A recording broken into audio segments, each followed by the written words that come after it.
Pronti? 1, 2, 3. Il segnale è buono con tentativo subito di Empirio di assumere l'iniziativa. Empirio attacca e passa a condurre su Ellero, terza posizione per Encantador Numero Val. 5, Energy Adri, Mentre ha squalificato. sbagliato Energy Adri, all'esterno c'è subito Etrusco Cla che ha rifatto la penalità ma si trova scoperto all'esterno, quindi preferisce, visto che al comando c'è il favorito Empirio, ripiegare in coda e così il quintetto procede dopo 400 metri in 31,4 in fila indiana.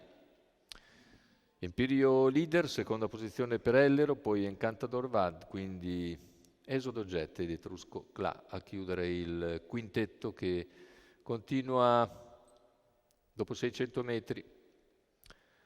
48,1 il passaggio, c'è un'andatura piuttosto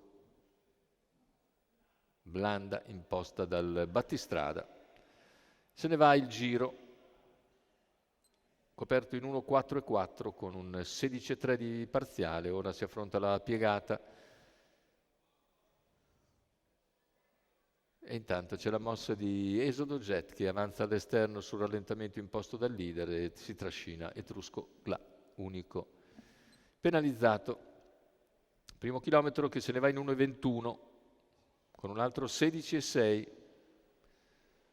Davvero ridotta l'andatura per questi primi 1200 metri, ora un 15,5 davanti alle tribune per allungare con molta gradualità da parte di Empirio, che ovviamente non ha alcuna fretta di accelerare. Etrusco Cla accenna alla terza ruota quando siamo a 650 dalla conclusione, viene via con decisione Etrusco Cla e scatta per sopravanzare Esodo Jet e portarsi direttamente a contatto di Empirio.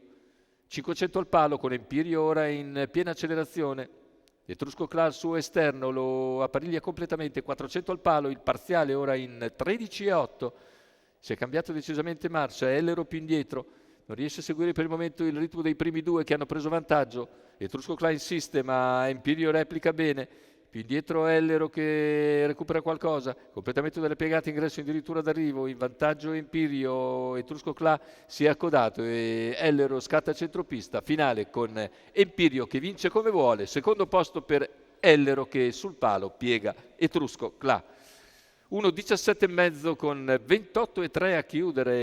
Empirio ancora a segno, terza consecutiva, e raddoppio in giornata per Antonio Di Nardo, che con Empirio vince davvero molto molto bene, ancora per Gennaro Casillo, questa volta per la scuderia Constellation Breeds. Vediamo il primo piano di Empirio, in testa fin dalle prime battute. Era la prima corsa che correva con i nastri e subito si è adattato molto bene, ha vinto con facilità Empirio davanti ad Ellero.